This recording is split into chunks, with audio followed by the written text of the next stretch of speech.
Welcome to HC27.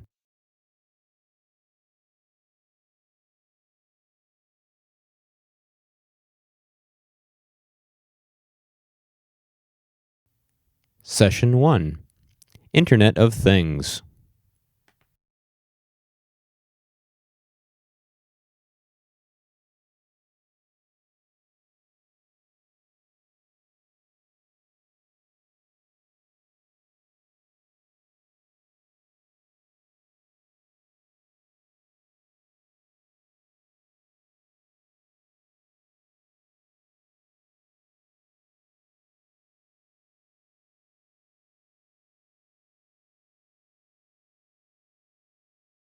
Welcome to HC27, the first day of the actual conference.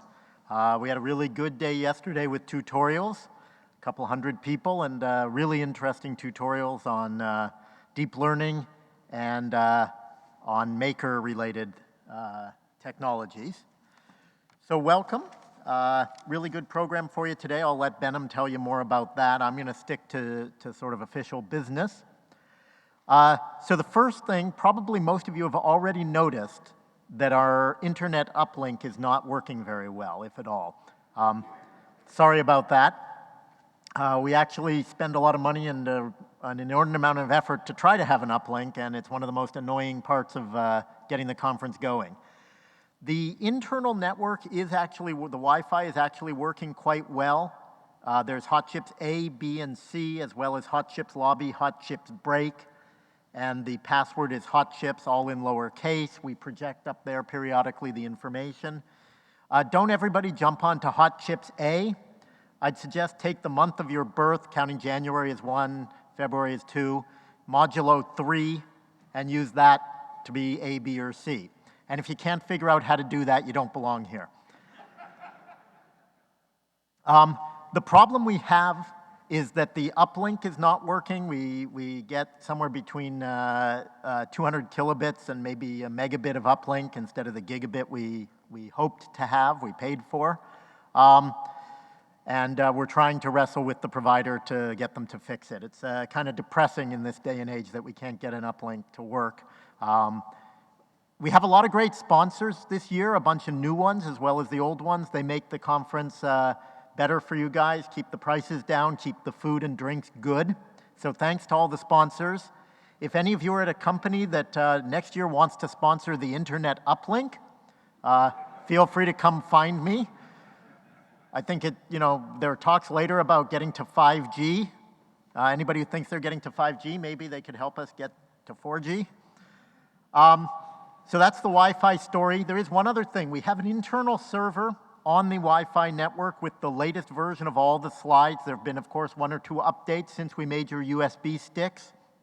So if you want to get that, again, that's projected, there you go, right now with an address, username, and password. Let's see, what else? Don't forget to make sure you have a parking pass in your car and that you're parked on the 2nd or 3rd floor, otherwise you will get a ticket. We have spare parking passes out in the front hallway if you didn't print one out. And I think that is about it. So thank you everyone for coming. We have a really great program. Hope you have a really good day. And one more thing. At the end of the show, we always have evaluation forms and ask you to fill them out. We do pay attention to your evaluations. I hope people notice year to year we make small improvements, and I think we're getting dialed in here at Flint. But please do your evaluations. And I'd like to welcome Benham, our PC chair, out to tell you a little bit about the program. Thanks.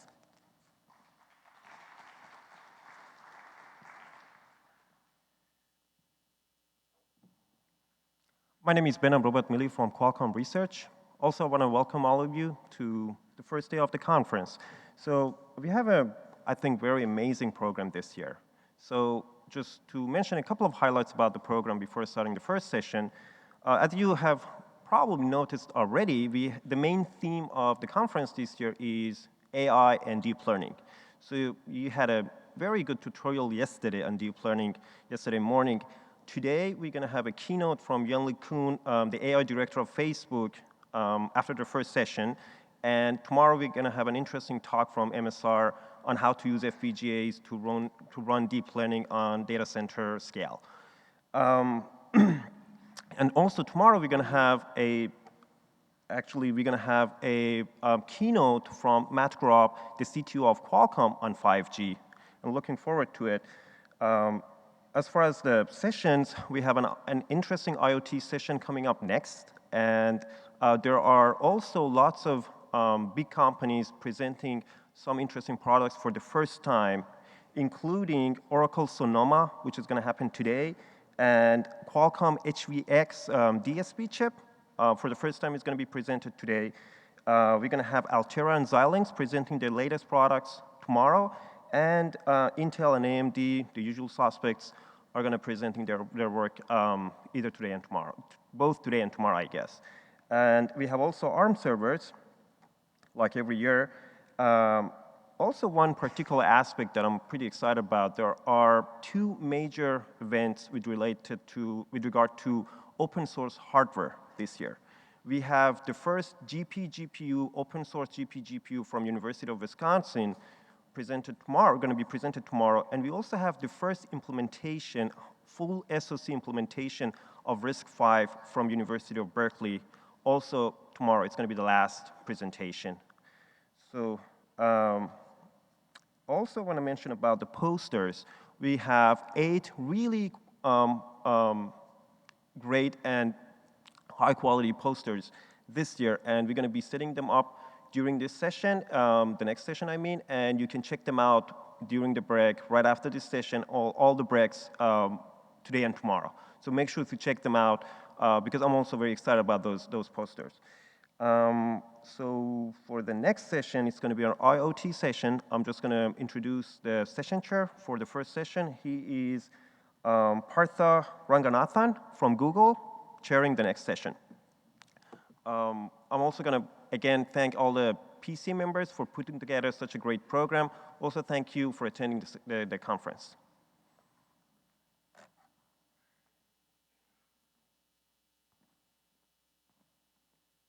Okay, welcome to Hot Chips. My name is Partha Ranganathan. I'm from Google, and you're now at the first session, which is on Internet of Things, IoT. So we have a really good program, 3 speakers lined up today who are going to not only tell us what this IoT thing is, but they're going to tell us what kind of system designs, chips that we need for those. Our first speaker is David Rossi, and he's from the University of Bologna. He received his master's from Finland and from the University of Bologna in 2007, and his PhD from University of Bologna in 2012, all in electronics engineering. He's been kind of straddling both academia and industry. He's been with ST Micro for 4 years, and he's currently a researcher where he's looking at low-power systems on chip. And today's talk is called PULP, which is about a platform for IoT.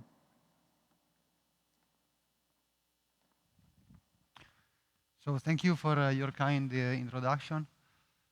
So the talk of today is about PULP, a parallel ultra-low power platform for next generation Internet of Things application.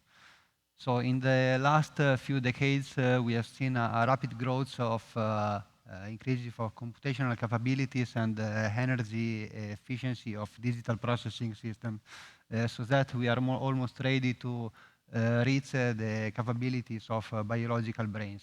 But what is the energy efficiency required for the next generation of IoT application? So we put our target at 1 GOPS per milliwatt. From a system viewpoint, IoT application requiring near system processing are composed by a sensing part, which is usually implemented with MEMS, microphones, ultra-low power imager, or biological sensors. The analyze and classify part, which implements the processing part. Usually this part is implemented through low power microcontrollers based on the Cortex-M processor. And the transmission part. The transmission part usually is the more hungry from the power consumption viewpoint. So it is necessary to reduce this transmission part as much as possible to improve the energy efficiency of the platform and reduce the average power. On the other hand, the power of this system are given by battery and harvesting devices. So this put huge constraints not only on the energy of the platform, but also on the peak power of the platform. What we are doing here is accelerating the processing part of this system with a parallel ultra-low power processor in order to provide performance in the range of 1 to 2 GOPS within a power budget of 1 to 10 milliwatts. From the application viewpoint, we can see the trend is the same. So a lot of near sensor processing applications, such as image, voice, sound, inertia, and biometrics application, provides a huge compression factor. So huge compression of the bandwidth coming from the sensor to the bandwidth transmitted through the wireless network. And these applications can provide a compression factor of up to several orders of magnitude. The problem of this application is they are requiring a lot of computational power that cannot be drained by the current ultra-low power microcontrollers. In addition, all these application features extremely parallel workload, which are good for a parallel platform. So picosal per operation is traditionally the target of ASICs and microcontroller devices. But microcontroller devices, as I explained before, are not suitable for this kind of processing because of lack of computational power. On the other hand, ASICs are very specific and not flexible, and cannot deal with the huge amount of application generated by Internet of Things. So we want to tackle the problem with a parallel ultra-low power platform. But how do we want to do that? We want to do that in a scalable way by exploiting heterogeneity and many core. We want to exploit best-in-class low-power technology in order to be able to achieve the performance and the energy efficiency required by this application. And we want to do it in a programmable way. So exploiting very well-known programming paradigm widely used in high-performance computing, such as OpenMP, OpenCL, or OpenVX. And we want to make everything open source, both from the software and hardware viewpoint, in order to have a wide diffusion of the platform and the applications. So how do we want to implement the near-threshold multiprocessing? It is well known that reducing the voltage supply of digital designs, it is possible to improve the energy efficiency by up to 1 order of magnitude. On the other hand, we have a performance degradation caused by this voltage supply reduction. And we want to improve the performance at low voltage through multiprocessing through multiple cores. On the other hand, a multi-core parallel platform is intrinsically redundant. So we need to add knobs to the platform to reduce the overheads of these platforms when not all the core of the platform are used. So we need to aggressively manage idle power, both switching and the leakage power. What is the best processor? So the processor is the main basic components of a multi-core platform. So we need to select the best processor for our target platform. So we know that the processor that can reach the higher energy efficiency, so lower energy per cycle, is a single issue order processor. So our PULP platform is based on a 4-stage in order open source processor. We put more than one, a parametric number which ranges from 2 to 16 to feed the cluster area and recover the performance degradation at low voltage. Then we need to provide a communication mechanism that allows an efficient data sharing of data between processors. Our tightly coupled data memory is based on a multi-banked shared memory composed of several banks connected to the processor through a low latency logarithmic interconnect. The logarithmic interconnect allows each processor to access each memory bank in only one cycle, and the processor is stalled only when there is banking conflict. On the instruction side, we want to provide to the platform the flexibility to be able to program, to process in an efficient way both single instruction, multiple data, multiple instruction, multiple data, and the sequential application. For this reason, we have provided each core with a private per core instruction cache. On the external data side, in this kind of platforms, we don't have the use bandwidth that we have in a mobile device or high performance device. So we don't have a huge bandwidth, DDR, memory, or so on, due to power constraints. So these devices are usually implemented, the peripherals on these devices are usually implemented with SPI, I2C, or UART peripherals, which are very slow. So we need an efficient way to hide the communication and computation by implementing double buffering. And we do that through a tightly coupled DMA. So again, the processor is the most critical part of the platform. We started from a 4-stage open RISC processor with an IPC which is close to 1, optimized for area and energy efficiency. And we added some DSP extensions. The DSP extension goes in two directions. The first direction is accelerating loops. So loops are very common in several DSP applications, typical of this kind of applications. And in this way, we have implemented hardware loops to eliminate the branching overhead and load and store operation with post and pre-increment for enhancing vector indexing. On the other hand, on the computational side, we have implemented small vector support, as most of this application works on very small dataset of 8-bit or 16-bit. And we have added unaligned memory accesses to better exploit SIM capabilities of the processor. With this extension, we have been able to improve the performance of the processor by up to 5 times and reduced the energy of the processor by 3 times. But what about silicon implementation? What is the ideal technology for ultra-low power near threshold operation? So for sure, it has to be a very low VDD min to provide a high reliability in a near threshold. Then it has to be a high on to high off ratio in order to have very low leakage and provide high frequency at low voltage.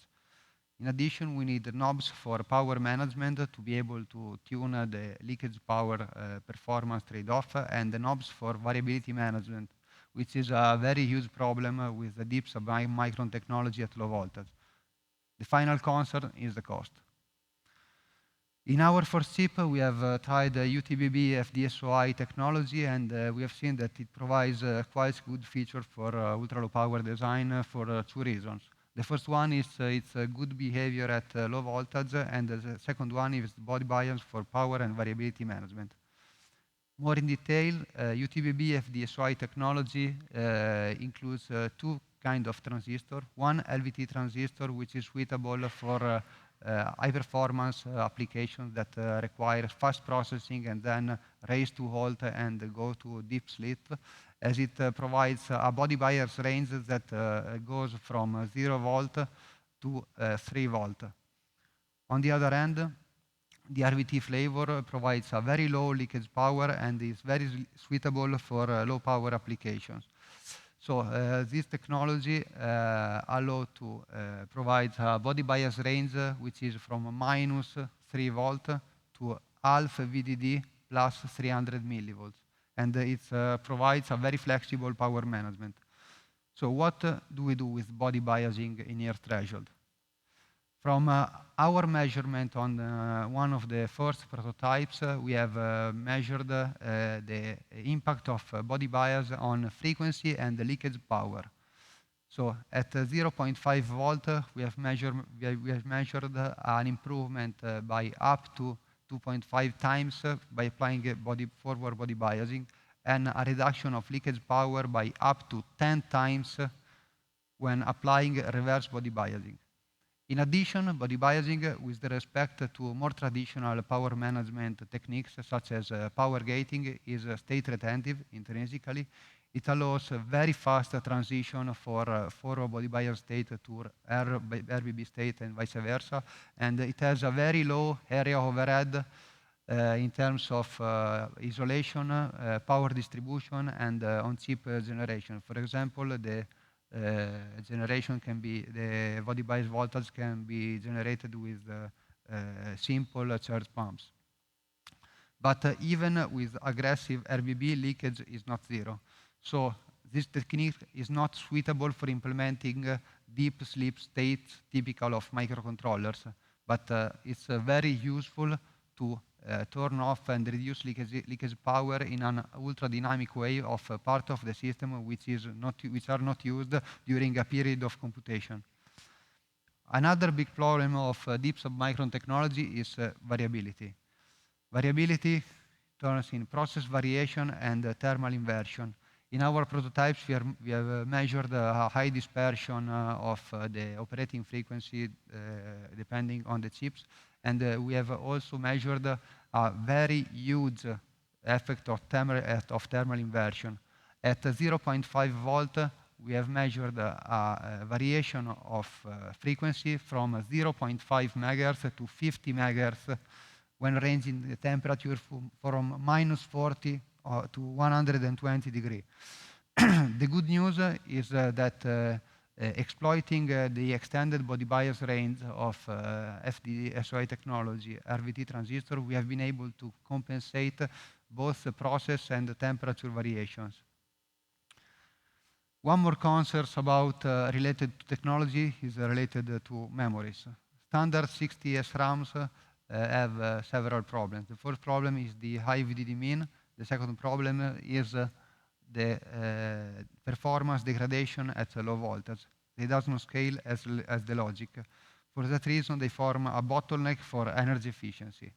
On the other hand, there are near threshold SRAM solution based on 8T or 10T transistor cells that can reach a lower VDD, but they have some overhead, and also the main problem is the technology portability.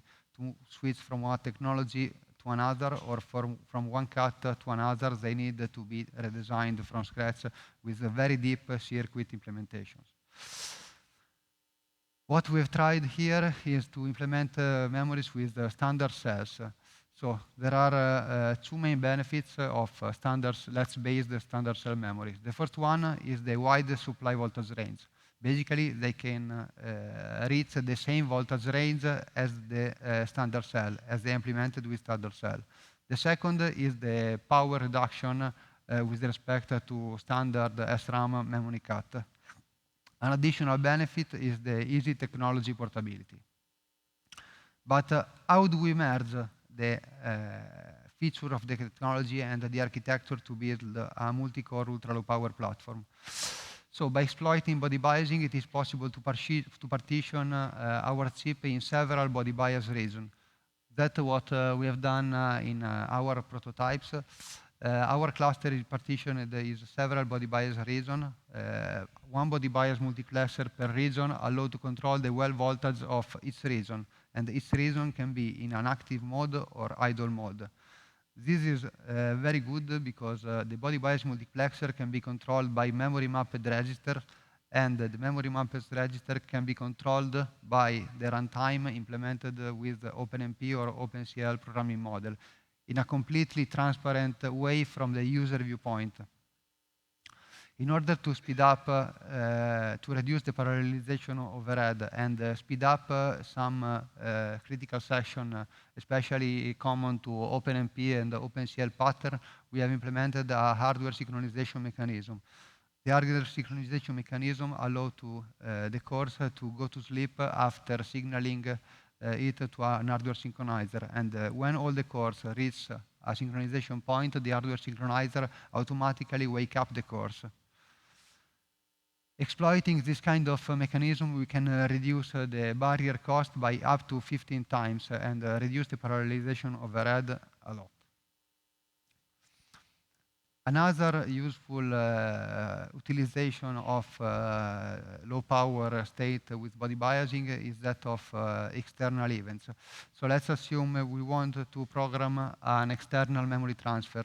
As we know, this kind of peripherals such as SPI are very slow, so the transfer time can be huge. So it can be helpful for the course to go to sleep after programming the transfer. The event unit, once the transfer is finished, wake up the core that recover the computation. As we told you before, one problem of the memory is the bad behavior at low voltage. To deal with that, we have replaced in our second and third prototypes the instruction cache and part of the TCDM with standard cell memories. In order to recover the overhead of the standard cell memories, which are, of course, bigger than SRAMs for big memory cards, we have implemented a shared instruction cache. And we have added a L0 loop buffer in the course to reduce the pressure on the shared instruction cache. In order to deal with the performance degradation of SRAMs at low voltage, we have implemented the reconfigurable pipeline stages. The reconfigurable pipeline stages allows to access the memories in the 2 or 3 cycles instead of 1. In this way, we have a bigger access latency, but the performance is not affected by but the frequency is not affected by the low SRAM behavior. In addition, we have added an MMU. We have the MMU is dealing with interleaved and private memory addresses, depending of buffers that are working on a private session or a common session of the processor. And the other purpose of the MMU is to change the address space during shutdown of SRAM banks. So now we see what is the family of a processor and the main features of the first prototypes. PULP V1 was taped out and tested 1 year ago. It includes 4 open RISC core with 1 kilobyte of instruction cache each, 16 kilobyte of TCDM and 16 kilobyte of L2. The cluster is partitioned in 6 body bias regions, and the VDD range is 0.5 to 1.2, while the body bias range is minus 1.8 to 0.9. This is a tester-only chip, as it doesn't have peripherals. So the result measurement on the silicon show that the peak performance is 1.8 GOPS at 1.2 volt. The leakage is always below 2% in this prototype, and the maximum energy efficiency point is 60 GOPS per watt at 0.5 volt with 0.5 forward body biasing. The PULP V2 has been enhanced with power management techniques. We have added 2 dynamic voltage frequency scaling island, while the voltage of the two domains is generated by external voltage regulator. The frequency of the 2 domains is generated through 2 FLLs on chip. Then it has been improved with event unit and peripherals. With these peripherals, the chip can operate in 2 modes. One standalone mode when it boots from ROM, and one slave mode when it operates as a slave of a standard microcontroller and it is controlled through an SPA slave peripheral. The PULP V3 has been enhanced with the extended cores, the hardware synchronizer, and the shared cache. In addition, from the power management viewpoint, this chip includes 2 body bias generators, one for the SoC and one for the cluster, and multi-pros and process monitor to be able to get the on-chip temperature and the process textures and be able to compensate temperature and process variations. Summarizing the PULP family of processors, we have PULP V1, which was realized 1 year ago, PULP V2 taped out in December and being tested now, and PULP V3, which is being taped out a couple of months ago. The V1 and V3 are implemented with RVT technology, while the V2 is implemented with LVT technology. While for the V1 and the V2, they were chips just to try to test the technology and not with a specific target of frequency. With the V3, we have a specific target of frequency of 200 megahertz in the range of voltage 0.5, 0.7 volt. So the max performance of this chip is aligned with our requirement, which is around 2 GOPS. So in the Stream family of processor, we can see an increase we can see an increase of continuous increase of energy efficiency from 60 GOPS watt to 385.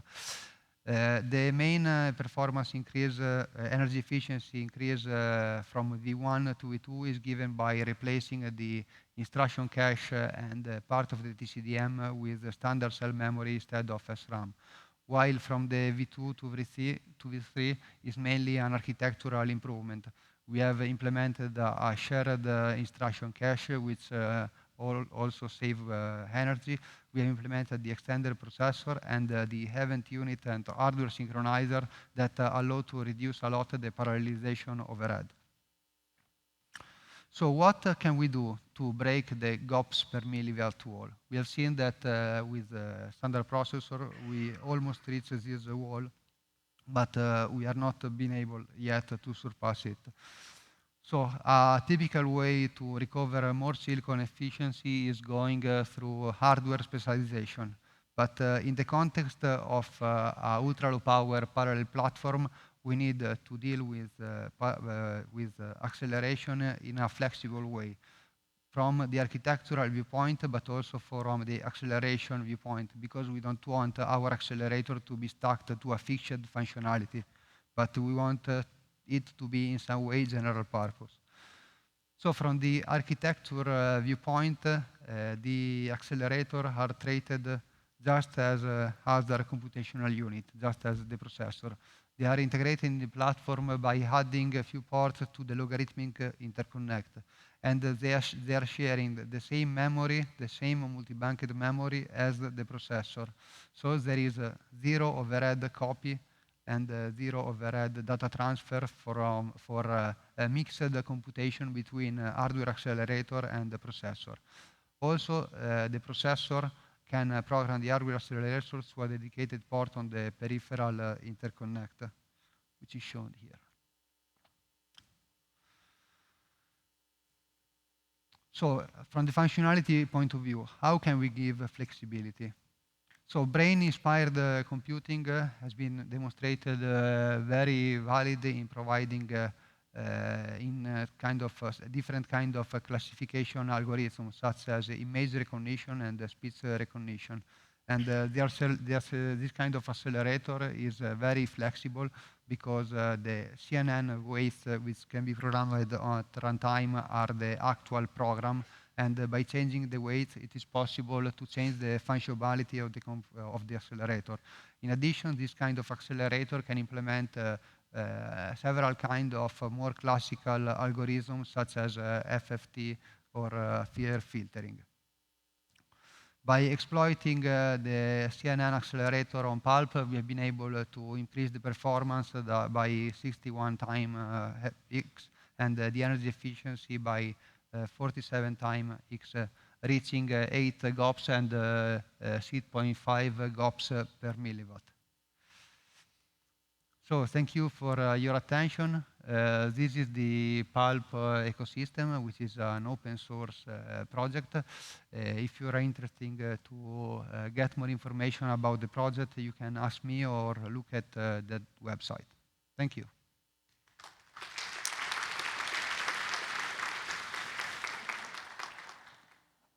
Okay, so questions, we have microphones on both sides. So please introduce yourselves, your name and your affiliation. Try to keep questions short. So if you have a way too long monologue, I might have to cut you off. Go ahead.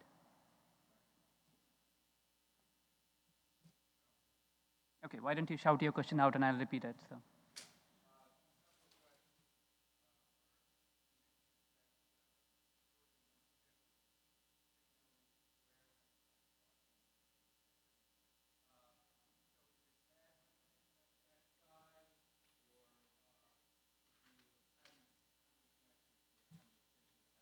Yes. Can you introduce yourself? Sorry.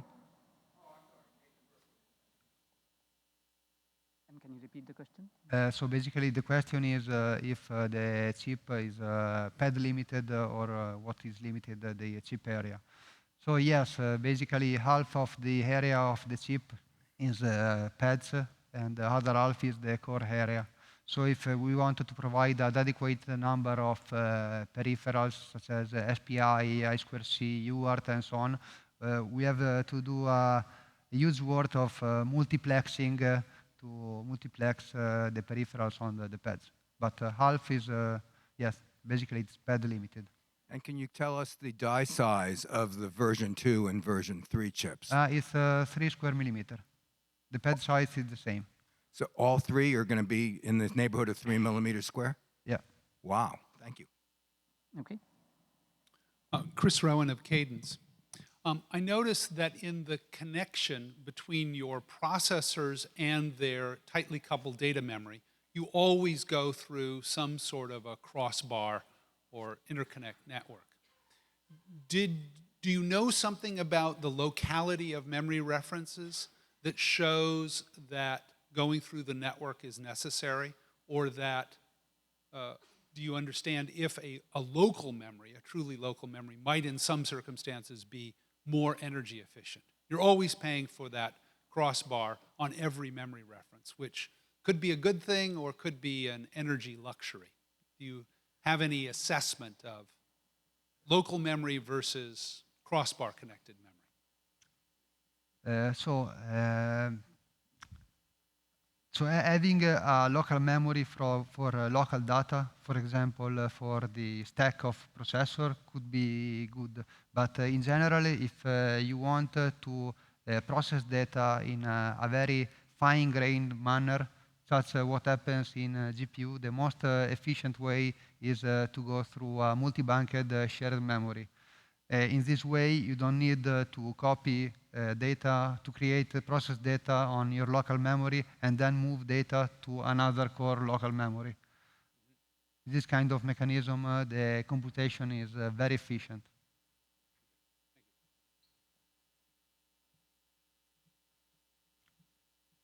Don Stark from Google. So for Internet of Things, you typically want to have some kind of non-volatile storage on the device. You know, these days it's most commonly flash. So when you look at this fully depleted SOI and some of the near threshold circuit techniques, is there any non-volatile memory kind of on the horizon that it would be complementary to that? So non-volatile memories are on the roadmap of FD-SOI technology. We didn't put in this chip because it's not available yet. Okay. Let's thank our speaker once again. Thank you. Okay, so our next speaker is from Intel Labs, Mei Wu. She's a principal engineer and the director of Wireless System and Architecture Lab at Intel Labs. She has about 16 years of work experience, and before Intel, she worked at Bell Labs. Her background is in image processing, pattern recognition, wireless communication, and at Intel, she's been leading system and silicon research and design in Wi-Fi technologies and video communication, focusing on SoC architectures. May holds a PhD in electronics engineering, and she's going to be talking about the design of an ultra-low power SoC test chip, and she's going to talk about some of the applications that they've been able to use it for as well. So join me in welcoming May.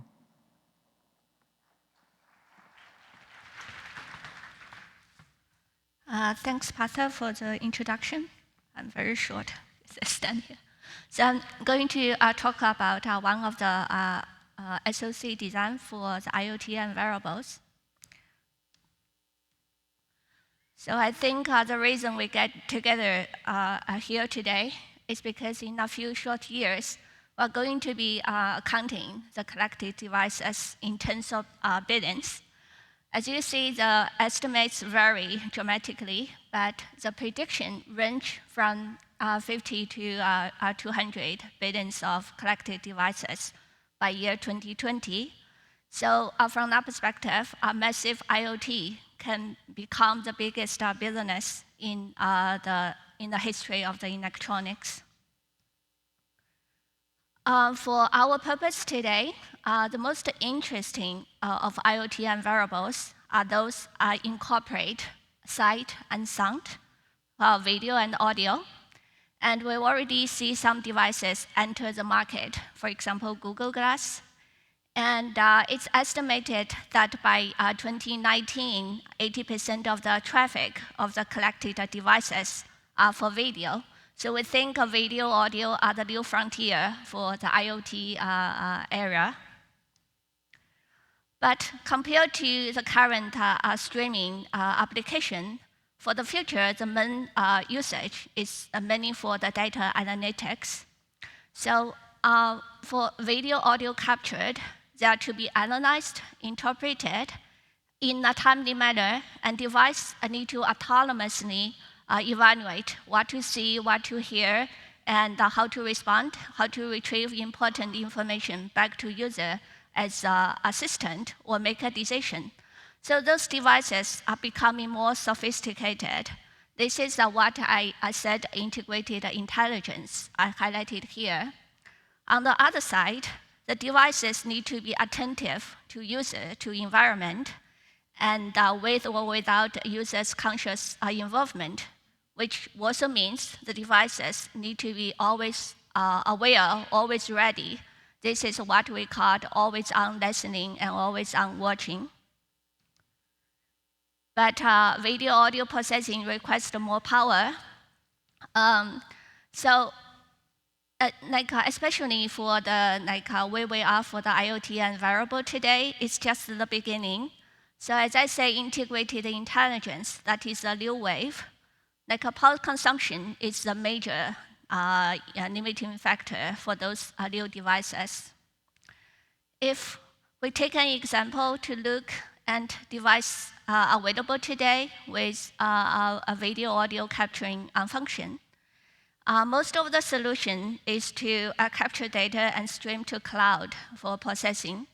So I have some a power number breakdown here, which can roughly represent the current status for some usage.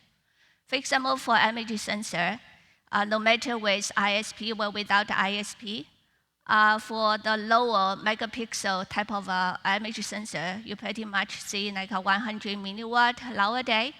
Of course, there are some new sensors actually with extremely low resolution are also available recently, but those sensors are still yet to be characterized for the new usage. For the computation and processing, etc., that still request large amount of memory. So roughly you will see 200 to 400 milliwatt in that range. And wireless communication is actually gradually becoming the biggest contributor for power consumption. If we take a Wi-Fi as an example, the best Wi-Fi design on paper nowadays is about 200 to 250 milliwatt and a 10 dBm output power. Other than that, storage and display, although not all devices need a display.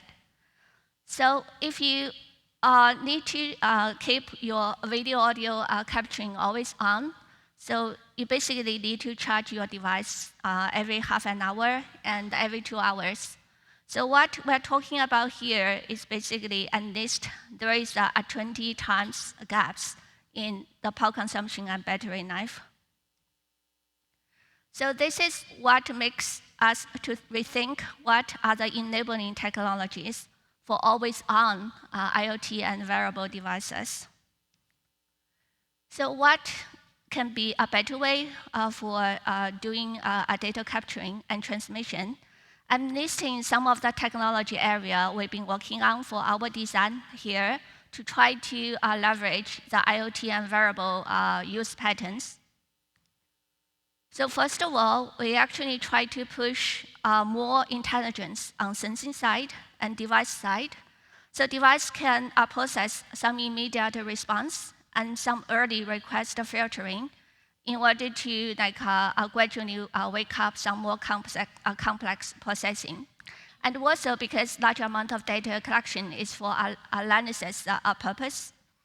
And if the device can extract feature and send like a feature vector instead of try to streaming large amount of data to the cloud. That can save significantly a large amount of the transmission power and system power. Another one is about thresholding and buffering. So this is basically about new usage and data transmission pattern, how to leverage IoT to manage thresholding and buffering. For example, I think most of us know for a large amount of usage, data can becoming like a bursty, how to apply that to manage power. In addition to that, the quantification criteria will become different. For example, high resolution may not become that important anymore, and to try to maintain the similar quality on the whole frame may not really need it. So the area with the targeting object are becoming more important. Other than that, how to react based on event and activity triggering. So this one seems like very obvious. So only processing when something interesting happens when really needed. And we also spend large amount of effort on the new encoding method, how to make more context-aware, like a resource-aware encoding to reduce the data to be transmitted. Wireless communication is one of the key technologies. So we also working on low-power radio design and wireless protocol optimization, and low protocol, etc. We try to apply more cooperative communication, not only to improve spectral efficiency, but to manage power design much better. So that is kind of our focus. So we do think intelligent IoT demand new SoCs. So that's the main motivation for us to do the low power design. So this is the design we did. So our objective and the goal is basically for the always on device. So we introduced our first generation in early this year. So we finished post-silicon validation. We formed a form factor to test some of the usage case. And we're still working on the second generation. We taped out our second generation 1.5 months ago.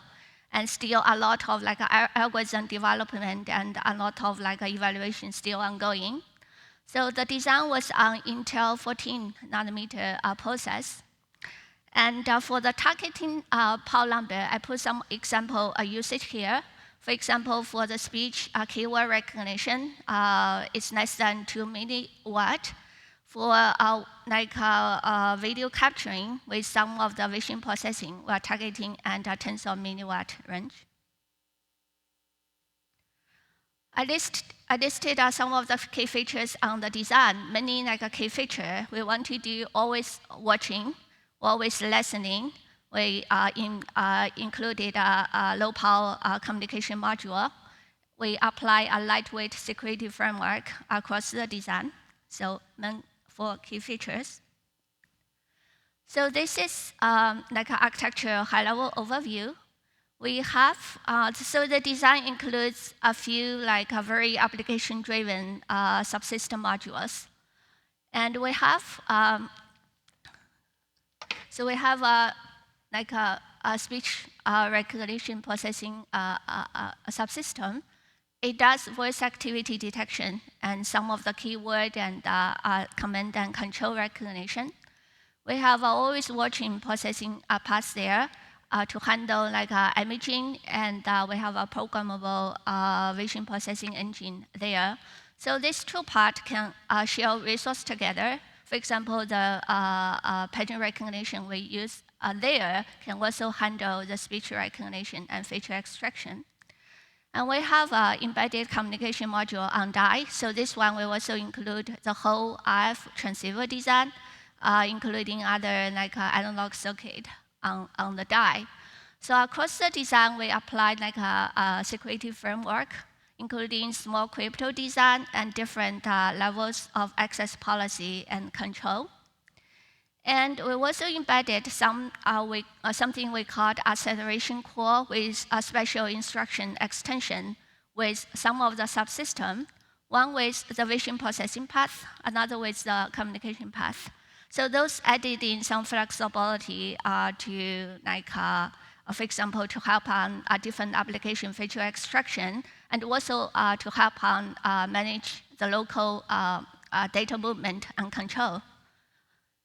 And for the host processor core we used on this design is a small processor core. We also added in a tiny MCU.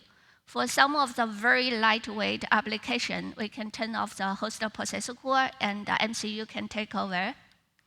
On the design, we also put some centralized memory there, which shared across all the processing unit with a lightweight memory management unit. In addition to manage security, we will also manage like a physical and logical access to try to make programming a model more friendly. So on the design, we have other system globals and also the interfacing to external components, external sensor, and something like that. So what I show here is a typical external components setup in order to form a tester form factor circuit board. And for the always watching path, it interface to external image sensor, and speech path interface to a digital PDM microphone, and communication path interface to antenna. We also we put a lot of passive on our package design. It's a very special package design for communication path. So we have some other common peripherals, UART, I2C, etc. A very a small display panel interface, interface to external like a speakerphone, amplifier, etc. And we actually counting on die memory to finish all the planned application, but we do leave a port to extend memory if really needed. So far on the system, we already booted some RTOS, like a Viper, ECOS, and Mini Yactos. So that is kind of like an overall architecture introduction. So for today, I'm going to talk a little bit more for the always watching and always listening part. I'll start with always watching. So in short, there are two key advances I put it here. So one is the vision application-driven low-power imaging. So as I say, the data collection is for the analytics. So for most of the application, for example, resolution and frame rate are no longer important. But if we go back to characterize the image sensor on the market, their performance and power number are not really proportioned in a way. So even you try to use no frame rate, no resolution, the power consumption actually varied very little. So what we did on this design is that we fully offloading the imaging from the host processor core, and we added a very special hardware design to try to aggressively power gating image sensor, and also fully leverage race to hard. For example, for some application, we only did low frame rate. We still try to get the data in and to the full speed as quickly as possible. After that, we try to shut the image sensor down. So that is one of the main strategy. In addition to that, of course, that will impact on your imaging processing. We added in compensation for that. For example, we bring in some of the sensoring part, light detection, etc., to help on the auto exposure. So auto exposure does not really need to be on always. It only need to be on with some lighting, like a change at certain level. For example, you step from indoor to outdoor, etc. Another one is about encoding. So we only use basically intra-frame information, and also bring back the vision processing path back to the encoding path. So this is still like a wide open area. We're still like evaluating and develop a lot of algorithm, but we try to use this design as a programmable experiment vehicle to actually play out some of the usage case regarding the context that we're encoding.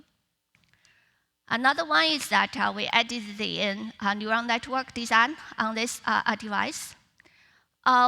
One is that we did a highly optimized, like a feed-forward neural network design, which we called shifted neural network. So it does not really use multipliers at all. So only use shifted, like a shift operation with some of the other function optimization. And we're also editing a convolutional neural network on the design with a lot of memory optimization for that. So that is another one.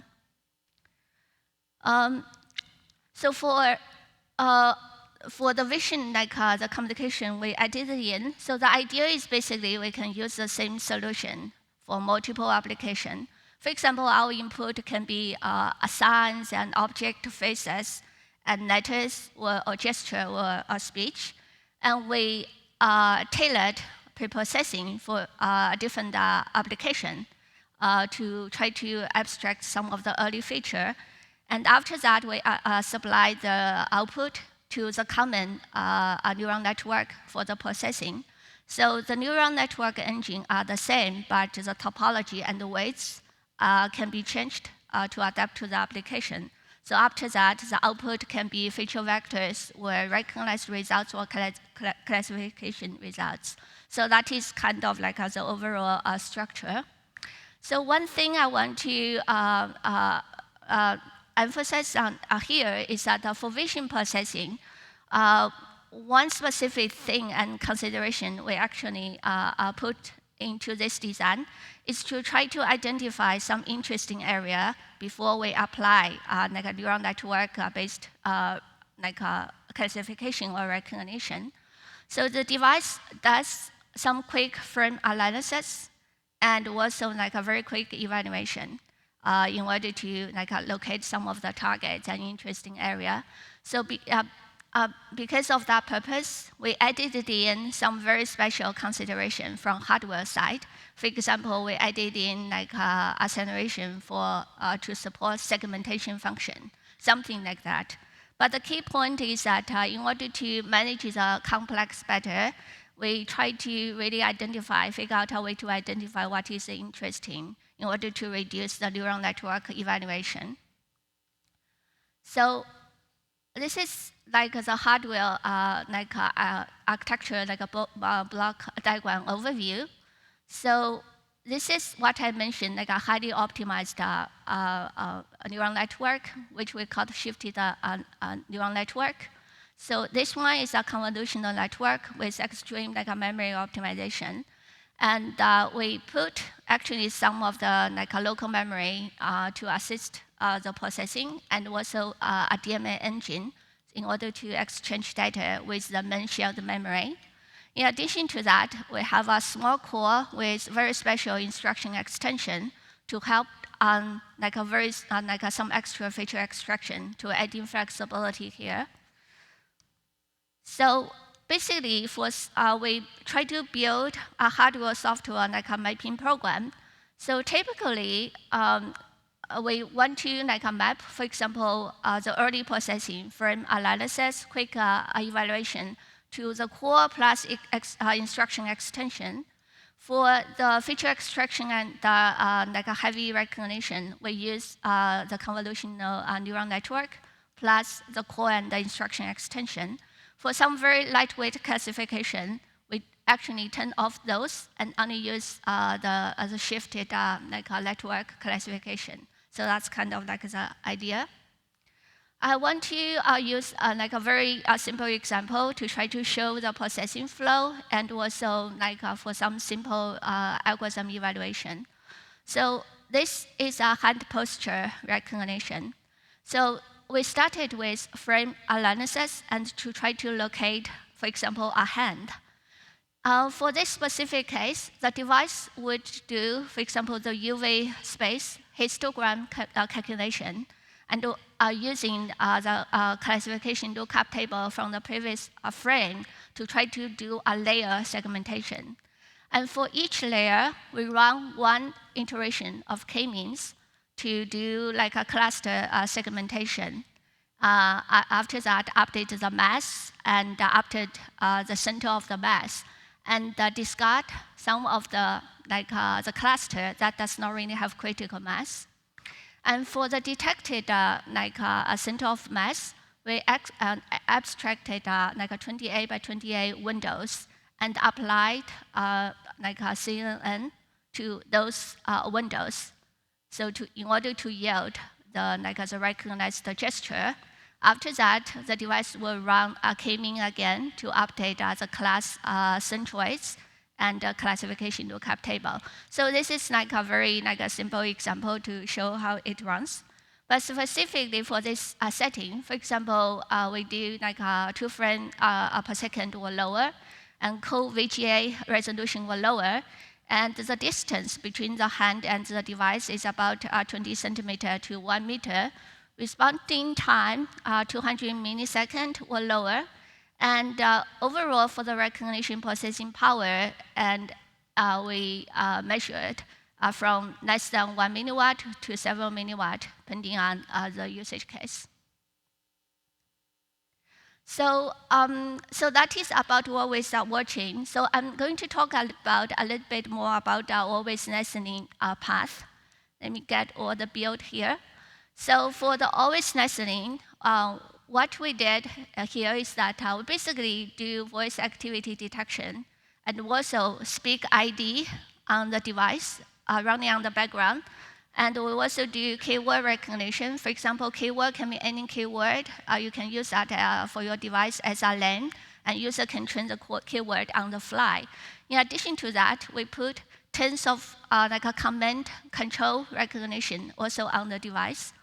So we use 2 microphones, digital microphone, and the microphone is actually customized microphone, which has a low power mode. Basically can run at several hundred kilohertz to, for a low power saving. And specifically, the noise reduction here is very tailored for speech recognition. And we did extremely low power, noise, a reduction, acoustic front end, and voice activity detection processing. Basically, for typical use, those portions consume 0.1 milliwatt to 0.2 milliwatt. So basically, you can keep your device always on to detect a valid a voice. So those are the processing pipeline. So a keyword recognition only wake up only after a valid voice gets detected, and command and control tens of commands. The processing wake up only detect a valid keyword. So that's kind of the flow for the always watching. This is a snapshot of the floor plan of the design. So this is an Intel 14 nanometer shuttle. So the standard size is basically 4 by 8 millimeter, 32 square millimeter. So it's a big size. We actually share the same size with among several of the designs, not only the design I was talking about. So this is the embedded communication portion, and the lower part are what always watching, and this is a memory and the host subsystem, etc. So the other part shared with other designs. So I try to quickly share some of the power number. For example, this is always a listening path, and 2 stages, a voice activity detection and keyword recognition. If we use a low power microphone, so for the voice activity detection stage, roughly it assumed 1 milliwatt, including 1 microphone. For keyword recognition, roughly 1.9 milliwatt.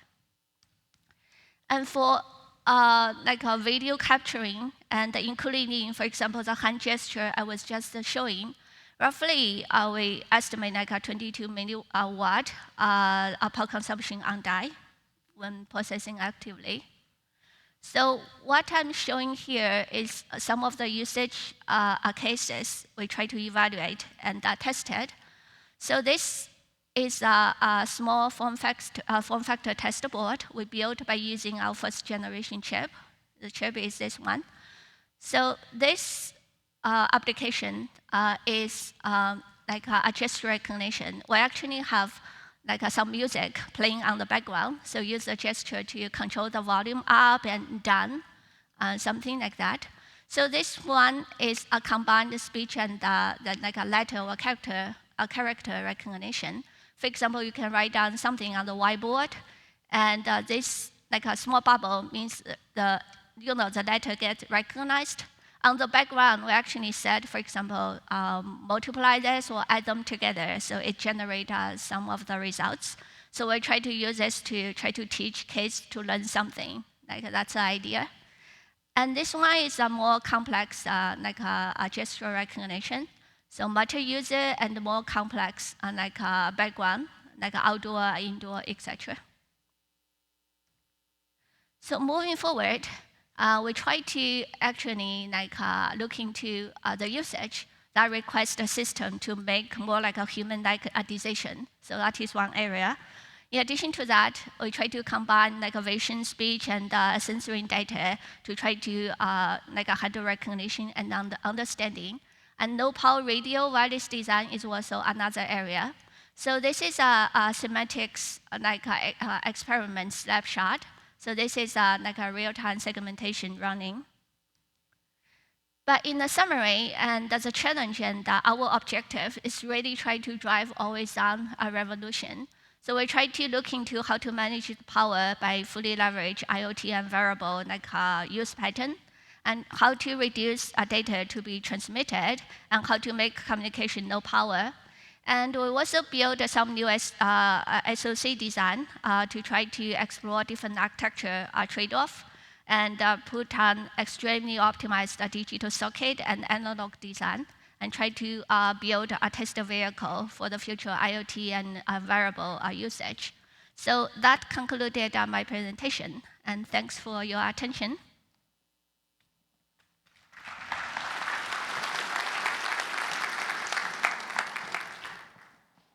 Okay, thank you. So once again, please introduce yourself and your affiliation, and we'll start here. Satoshi Matsushita, NEC. What kind of processor core did you use for the MCU or the small host processor? Is it the one used in the Quark or the Curie? Yes, that is the host processor core is a light version of the core used in Curie.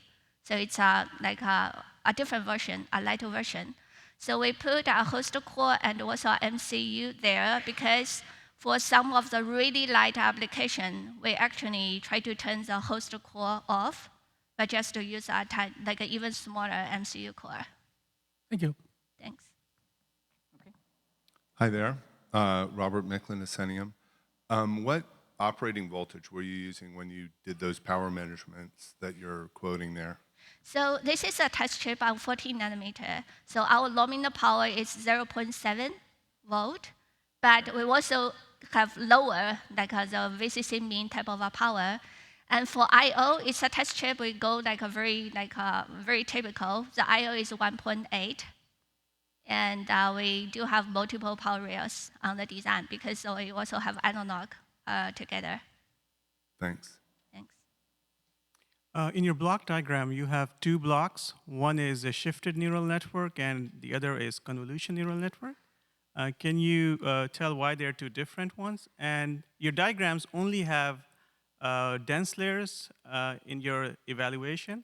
So can you also enlighten me on that? I missed the second part, but so the reason we put it there, it was so like we put extremely optimized design on that shifted neural network. So we actually try to use it for some of the really light application. For example, for the speech recognition, keyword recognition I was talking about, we can also use that shifted neural network to actually get the results, but we can totally pull off the convolutional neural network. Thank you. Okay, so May is going to be around for the break, and so we can have more questions there. So let's thank May once again. Okay, thanks. Okay, so the last talk of this session is from PsiKick, and it's again about ultra low power. So you've seen a theme coming from the talk so far. And this talk is going to be talking about wireless SoCs with batteryless Internet of Things. The presenter is Benton Calhoun. Benton received his bachelor's from University of Virginia in 2000 and his master's PhD from MIT in 2002 and 6. He's since joined University of Virginia as a professor, and in 2012 he co-founded PsiKick to commercialize self-powered wireless sensors, and he's currently co-CTO of PsiKick. His research in general includes body area sensor nodes, low-power digital circuit design, subthreshold digital circuits, low-energy electronics for medical applications, and so on. So join me in welcoming Benton. Thanks.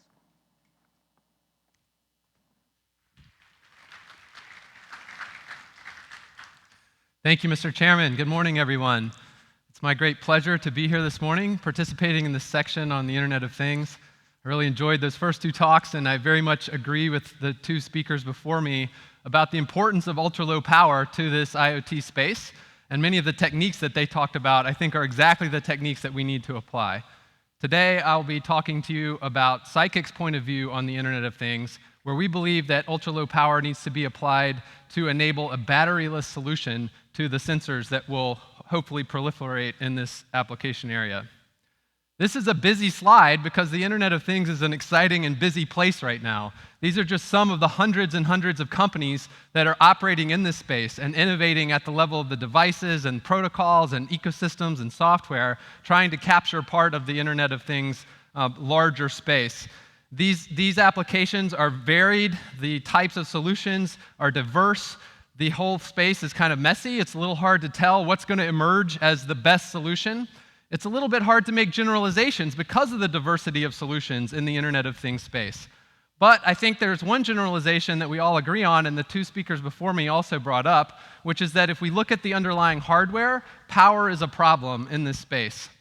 The types of hardware that is used in those solutions from those companies on the previous slide tends to look like the following. There's a microcontroller that operates in the tens of megahertz kind of range and consumes single-digit milliamps when it's functional and active.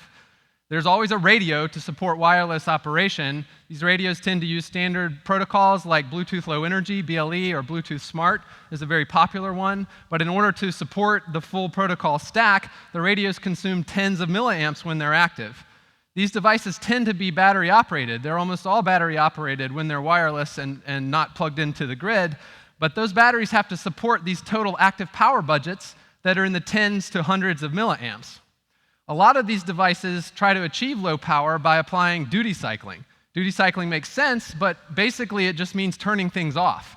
So there's an intrinsic trade-off that's obvious when you duty cycle, which is between extending the lifetime of the device by reducing power, but you do that by turning things off, so you're inherently limiting the functionality of the device. So it would be nice to find a solution where we can continue to function all the time, but also keep the power levels low enough so that we can achieve the types of systems that we want to build. Now, when I think about how today's IoT devices fit into the history of computing over the last few decades, they definitely represent a leap to a new type of device beyond the mobile devices that you carry around in your pocket. You know, they're smaller, they're longer lasting, there are more of them, they're hopefully going to be cheaper, but I think there's still a limitation that's driven by this power problem in the hardware, and I'll argue that today's IoT devices are not the kind of devices that will get us to the vision of hundreds of billions or even trillions of nodes that people are predicting for the ultimate Internet of Things. Here's a part of that argument. The question really comes down to how we provide power to these devices, and today's solution is to use batteries. And I've already said that devices that use tens or hundreds of milliwatts with today's batteries tend to have lifetimes on the order of maybe hours if they're super active, or days or months, or maybe years if you really heavily duty cycle and keep them off almost all of the time. Let's assume that there's a Moore's law, which there isn't for batteries, and improve the energy density of those batteries so far that we can give every single node in the Internet of Things a 10-year battery life. Even if we do that, 10-year batteries for every node in the Internet of Things, when there are 1 trillion nodes, the number of battery changes or recharges required for a person to come engage with that battery per day is 275 million. 275 million battery changes per day is not something that's going to ever happen. And batteries intrinsically, therefore, cannot be the solution for a 1 trillion node Internet of Things network.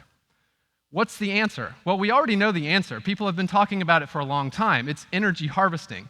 The idea with energy harvesting is to take in energy from the environment in the form of vibration or heat gradients or RF or light and convert that energy into some usable electrical energy for the system to operate.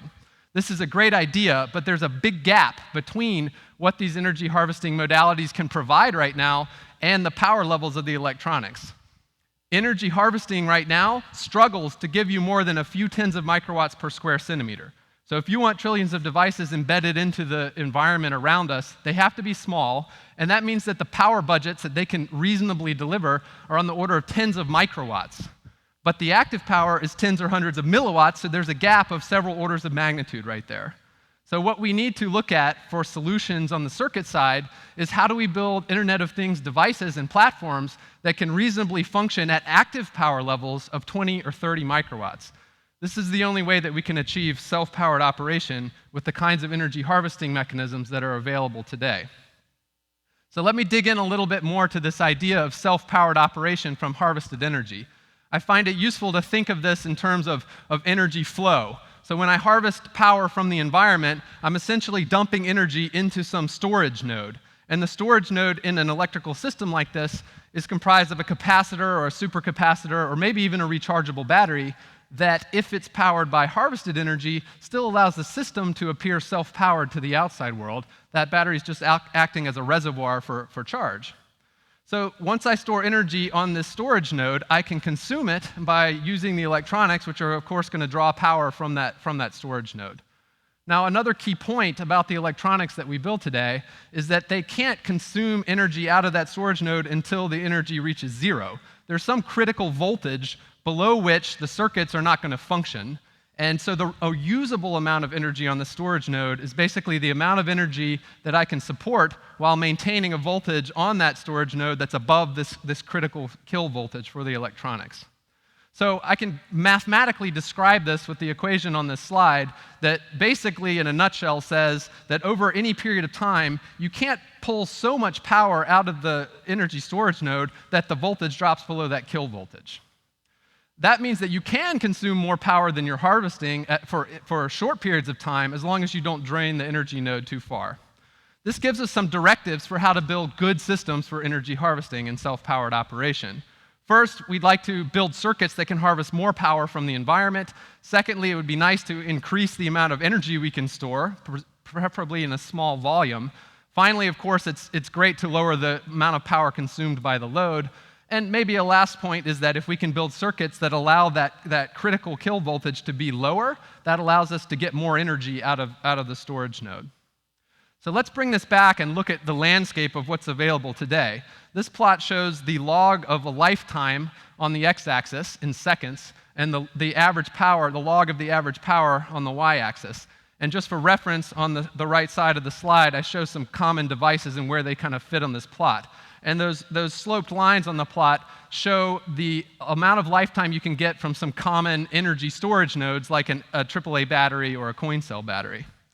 The amount of harvestable power from a small energy harvesting material right now is on the order of tens of microwatts. So the target band here is this green band. If we can bring the energy consumption or the power consumption of circuits down below this band, then we can not worry about lifetime. We can basically operate as long as we're harvesting power. This is where active power sits today for today's IoT devices, in the tens or hundreds of milliwatts. Of course, we can duty cycle to bring that down, but we're throwing away functionality. So what we'd like to do is, of course, bring the active power down by 2 or 3 orders of magnitude while retaining the ability to actively function. So the question really becomes, what can you do with 20 or 30 microwatts of active power? So the rest of my talk, I'll try to answer that question. I'll first tell you about a couple of systems on chip that were designed in the universities, my group collaborating with some other groups. And then I'll talk about how that technology has spun out into PsiKick, a startup that is trying to address this batteryless IoT vision. So really the answer to how much can you do with 20 or 30 microwatts of active power is you can really do a lot if you do it well. And on the left here, I show the first system on chip that my group at the University of Virginia developed with the University of Washington. It's a wearable bioelectric sensor that can continuously acquire bioelectric signals like electrocardiogram, electroencephalogram, and electromyogram. Those are brain, or heart, brain, and muscle activity, respectively. Can continuously acquire EKG, extract instantaneous heart rate intervals using an onboard processor and hardware accelerators, looking for cardiac arrhythmias like atrial fibrillation, using the radio to update every few seconds, and powered exclusively by harvested energy using a thermoelectric generator that converts the small thermal difference between your skin and the air into a usable voltage that we can harvest onto our storage node. This chip, doing that operation of continuous EKG monitoring, consumes only 19 microwatts, so it's below this target number that we're shooting for, and was powered exclusively from body heat with no battery. On the other side of the slide, I show a more recent chip that was presented at ISSCC this year that's a collaboration between my group at UVA and the University of Michigan that extends that first chip to a larger platform for Internet of Things type harvesting. It can interface to a lot more sensors. We overhauled the energy harvesting and power management circuits and the radios. And in a demo where we were interfacing to an external triaxial accelerometer, continuously streaming all of the raw data from that accelerometer at 200 kilobits per second wirelessly, and extracting locally through computation the posture and activity and building histograms of that activity over time. The chip, again, was batteryless, operating from indoor lighting conditions, and consumes less than 6.5 microwatts of total power. Just to put some of these numbers in perspective, if you buy some of the lowest power Bluetooth radios today and put them in standby mode so that they're not doing anything, they're just ready to wake back up, they consume about 10 or 20 or 30 microwatts in that range. So these are the systems on chip that we're moving forward to try to commercialize for the IoT. And this slide shows some of the approaches that we're taking to achieve those numbers. You've heard some of these techniques described in the earlier talks this morning in this session. For the digital circuits, we operate at low voltages, well below the threshold voltage, to take advantage of the fact that active energy scales quadratically with the supply voltage, and we have to use special circuit techniques in order to deal with problems like variability. For the RF, we actually take advantage of the types of scenarios that we're using for the Internet of Things, where you can get away with lower data rates and shorter ranges, and we re-optimize those RF circuits for that type of scenario, and we're able to dramatically reduce the power, as I'll show you in more detail later. At the system level, it's really key to not just pay attention to the major blocks in the system, but to look at all the things around those blocks that can quickly eat up a power budget of 20 microwatts. And overall, we can put these things together to build the kinds of systems that I'm describing. There are some trade-offs. One is with data rate and RF range on the radio side, and for the digital circuits, by lowering the voltage, we're taking a hit in terms of operating frequency, and we probably need to target hundreds of kilohertz to maybe 10 megahertz kind of range, but that turns out to be more than sufficient for many of the IoT sensing applications that we're interested in. So now I'll talk to you about a chip that takes advantage of these capabilities that PsiKick is sampling to some early customers right now. The idea for this chip is that it's a self-powered wake-up chip that's meant to be paired to some of the types of devices from that first slide with all the different people working in the IoT. Imagine that you have an existing event-driven device that wants to interact with someone with a phone. For example, a wake-up, a device that allows your phone to unlock a door or something like that. Well, that device has to use some way to listen to the radio, and the radio receiver power right now is very substantial, as we heard in the earlier talks. And BLE solves that problem by basically duty cycling and turning on the BLE radio every so often, and of course has a trade-off between power and how often you're listening. This chip listens continuously, all the time, and it harvests power so that it can cover that power budget. But the power level is also so low, it's less than 1 microwatt of active power, that the chip is able to even run from a battery and have a minimal draw on the overall system power. And the idea is that your event-driven widget can be off, completely off, maybe even power-gated from the battery using an external switch. And then our chip can basically wake it up when an event happens. So I mentioned the active power of this chip is about 500 nanowatts, below a microwatt. So this is substantially lower than than other demonstrations of similar capabilities. And it includes the boost converter to harvest energy from the environment. It includes the DC to DC regulators to regulate that energy, all the associated circuits to enable that, including voltage references and clocks. And it is wirelessly, you can wirelessly wake it up from either proprietary messages using 31-bit codes or from a BLE signal. So now I'll walk you through the operation of this chip and talk about some of the techniques that we use to achieve these very low power levels, 500 nanowatts of active power with the radio working. So there's a clock on the chip. It's a 32 kilohertz crystal.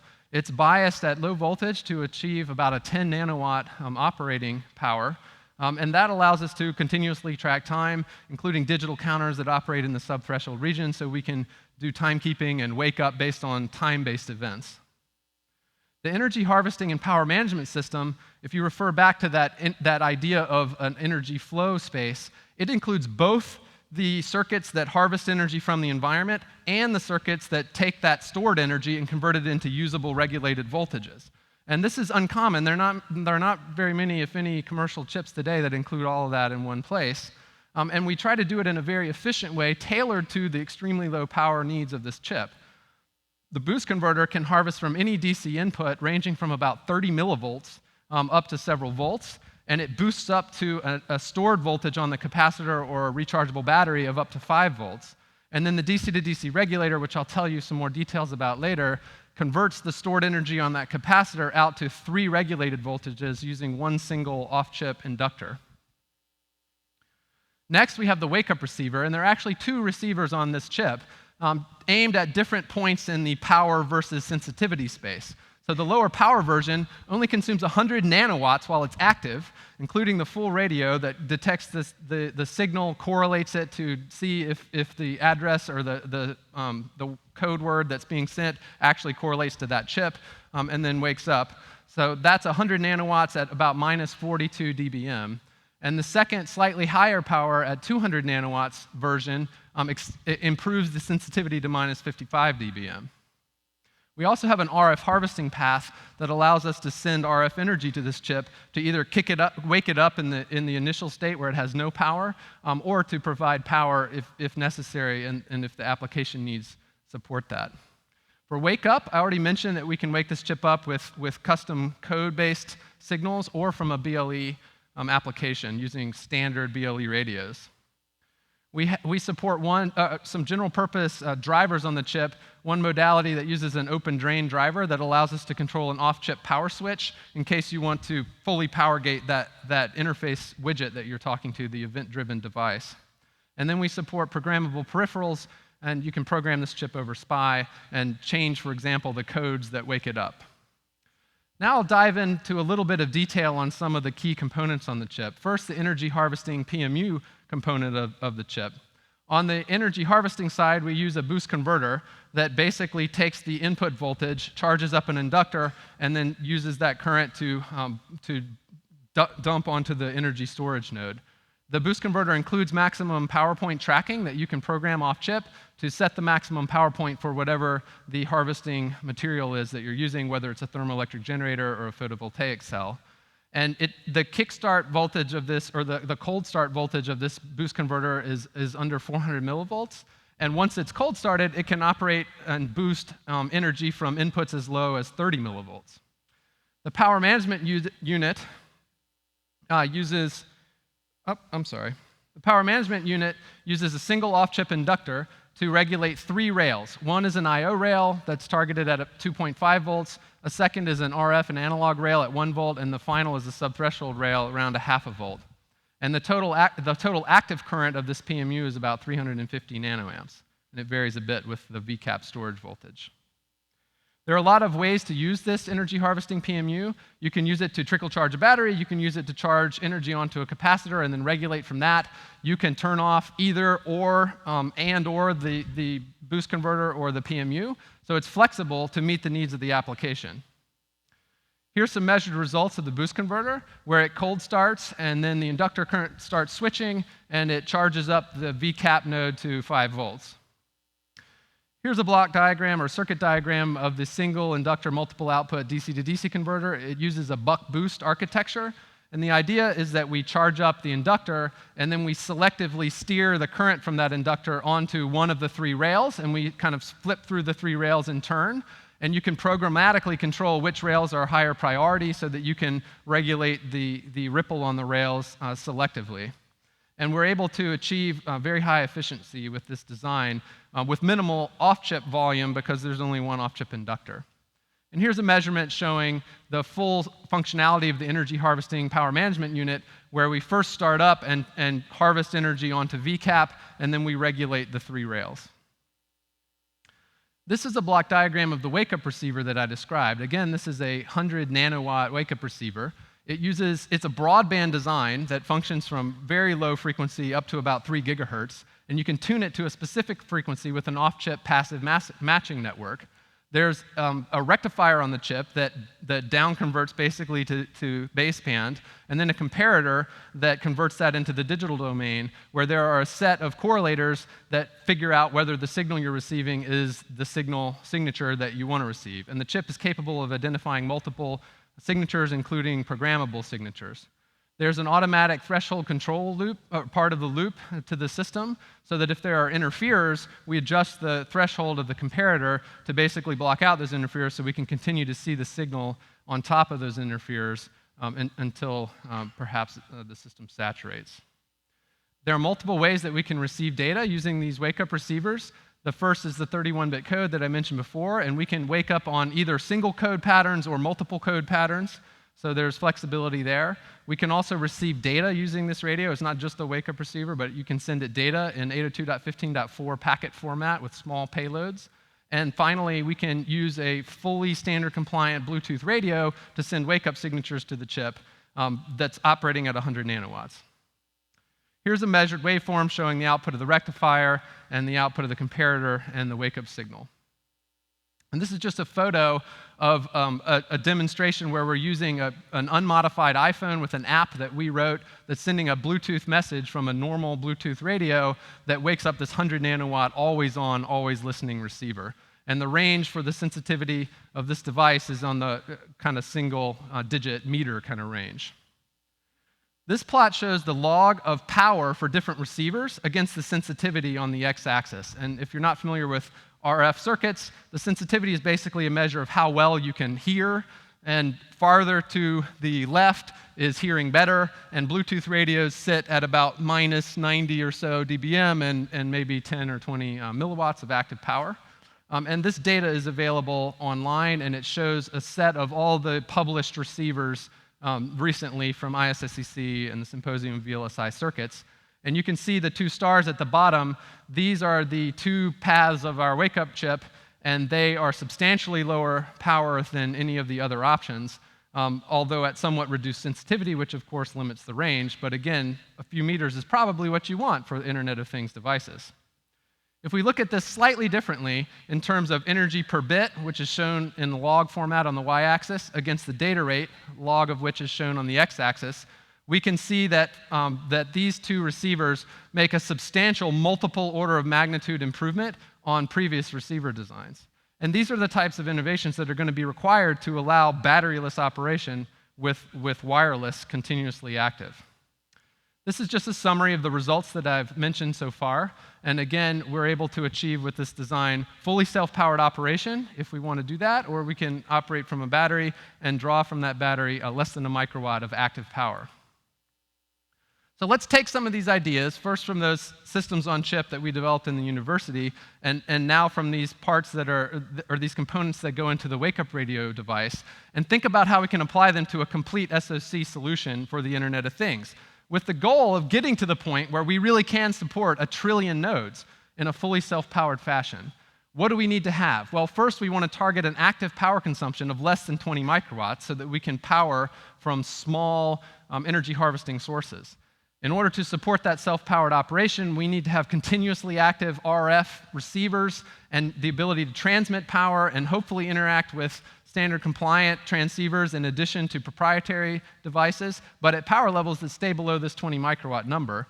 We also need to be able to interface to multiple types of sensors and provide essentially a platform to support the diversity of sensing applications that people want to play with in the Internet of Things. So this is a block diagram of such a system on chip. It's essentially a modification of those university designs that I told you about earlier that PsiKick is developing that we hope to have available early next year, that uses some of the same blocks from the wake-up radio, including the wake-up radio itself and the energy harvesting power management unit, so I'm not going to go back through those. But to those, we are adding some other key components. First of all, a full bidirectional wireless transceiver that allows us to communicate in both directions and has a complete stack, including baseband and MAC processing. Secondly, to support sensing, we include interfaces to both analog sensors using front-end amplifiers and analog-to-digital converters, and we also support a suite of digital interfaces to talk to off-chip sensors.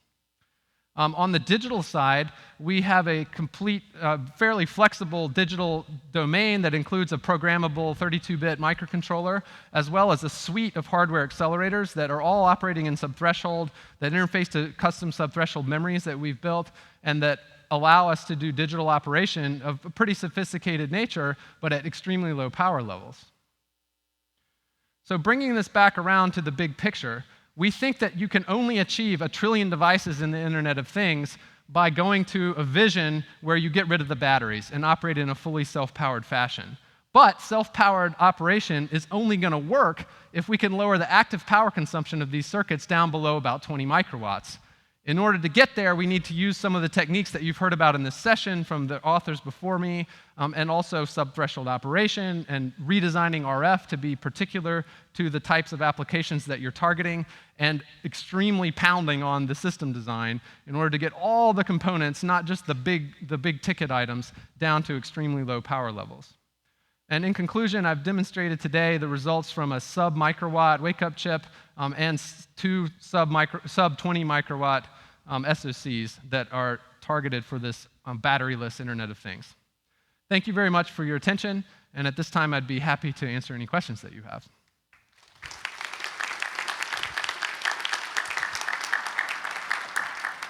Thank you, Ben. An interesting observation. I noticed that the number of devices in the IoT keeps growing from talk to talk. We started with 1 billion in the first talk, and 20 billion in the second talk, and 1 trillion in the third talk. So I'm happy we are ending here. So once again, the drill for questions is the same. Please come to the mic, introduce yourself and your affiliation, and then ask your question. I have one other announcement while people are coming here. There was a pair of glasses left at the patio, and I'm going to drop it off at the registration. So if you spend the last hour wondering why the slides were very blurry, probably this is why. So, okay, any questions so far?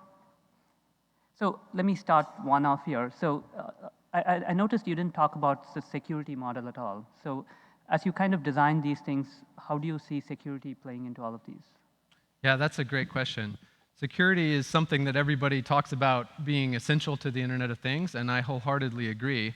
It's not something that we've been directly building into the systems quite yet, but it's on our roadmap for sure. I think one of the challenges with security in IoT is exactly the challenge that I mentioned when I showed that big slide. It's hard to know yet what the right solution is going to be and what solution will emerge as people are developing these security protocols. It's pretty clear that public key cryptography is not going to go on every sensor, out in the Internet of Things.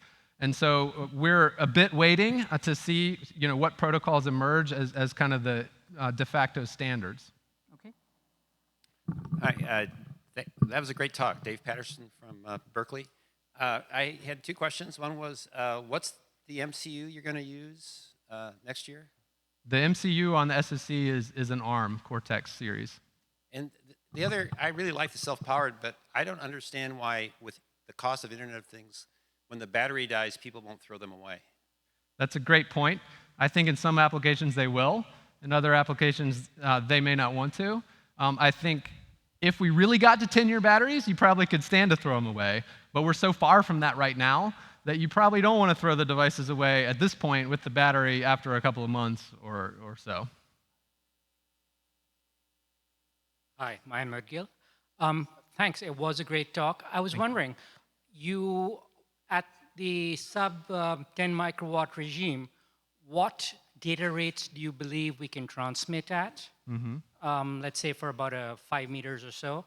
And second of all, how does that scale with the band? Why are we always talking at the gigahertz ISM bands rather than perhaps down at the kilohertz or the 900 megahertz regime? Yeah, thank you. That's an excellent question. The answer is complicated. I think that it's certainly achievable to transmit at high data rates at very low powers. And just to give you a specific data point, the transmitter on that university chip did 200 kilobits per second, and the transmitter only was about 4 microwatts. And that same transmitter can transmit at a megabit per second for 30 microwatts. So that's pretty high data rate with a range of about 10 meters. Now, what I haven't said yet is what kind of transmitter it is. It's an ultra-wideband transmitter. So you don't have a receiver for that in your phone, so that's a problem. Let's call it a proprietary solution. So I think if we go with proprietary solutions, which is just fine for some IoT applications, you can achieve quite high data rates at very low powers. If you want to be standard compliant, then you're in more of a quandary. If you want to support a full standard compliant stack, it's hard to do that with less than tens of milliwatts, and so you're kind of in the duty cycling regime. Yeah, but ultra-wideband has the issue that it's very high interference. So you have a trillion of these devices, maybe 100 in a room, you're going to run into massive interference problems as well. I think that's true. I think you could make similar arguments for almost any RF technology. Any RF proprietary solution that you come up with, you can point out some challenges, but I think these challenges are surmountable. And I think that what we will find emerging is a set of proprietary solutions that go alongside some standard solutions. And from those proprietary solutions, I believe that some new standards will emerge that make more sense for the Internet of Things than the standards that exist right now. Okay, last question there. Hi, Charlie Demergent from Semi-Accurate. Is there any talk in any of the radio standards bodies, since you can do RF harvesting, to have a kind of power-up self-powered devices preamble for any radio message? In other words, actively power these things through radio and make it a standard. Yeah, that's a great question. I'm not personally involved in the standard making bodies, and so I can't speak to that directly. But the word on the street is, I think people are definitely paying attention to the emerging IoT. I think there's a growing realization that the BLEs and Zigbees of the world are not the right solution for these super high volume IoT applications. And people are looking at and talking about, at the standards level, new solutions. But I think it's not clear what the best solutions are. A part of those solutions very much are RF powering, and of course, even in the popular press, there's been a lot of attention lately to RF powering solutions.